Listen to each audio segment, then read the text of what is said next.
Voice పోవట్లా ఉమ్, కిస్తీ వీళ్ళ లెక్క ఎట్టుంటదంటే నేను డబ్బులు పెట్టేశానంటే ఆ కిస్తీ నేను కట్టక్కర్లేదు. అవును. ఇట్లా ఉంటది కొంతమంది లెక్క, ధనవంతుల లెక్క.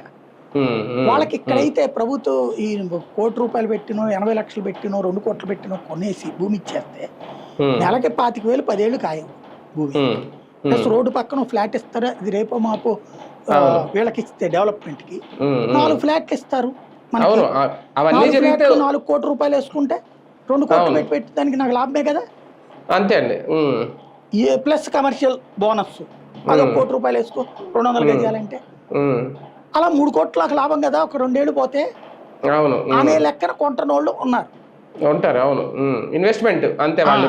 ఇప్పుడు ఇలాంటి వాళ్ళు పోటీ పడుతున్నప్పుడు వాళ్ళకి అమ్మడం ఇష్టం లేక రేపు నేనే సంపాదించుకున్నా నా బిడ్డలకే పెట్టుకున్నా ఇన్నేళ్ల నుంచి బతికాను ఈ తప్పే ఉంది అనుకున్నోళ్లే ఇప్పుడు ఈ రైతులందరూ నిన్న జగన్ దగ్గర. కానీ ఇక్కడ అక్రమంగా అన్యాయంగా లాగేసుకుంటున్నారా? వీళ్ళకి తెలియకుండానే వేరే వాళ్ళ పేరు మీద రిజిస్ట్రేషన్లు కూడా చేసేస్తున్నారంటే వీళ్ళకి తెలియకుండా. అంటే వాళ్ళు ఏం చూపెడుతున్నారంటే భూమి సేకరించేసినట్టు చూపెడుతున్నారు. అవును. తర్వాత అంటే వీళ్ళ అనుమతి లేకుండా అలా సేకరించేస్తారా సార్? బలవంతం అలాంటి దోపిడీ అంతే కదండి. అదే కదా మన గద్దర్ల పాటలోను నక్సలైట్ల పాటలు ప్రభుత్వం తలుచుకుంటే ఏమైనా చేయొచ్చు. తర్వాత ఏం చేస్తుంది, కోర్టుల్లోకి వెళ్తా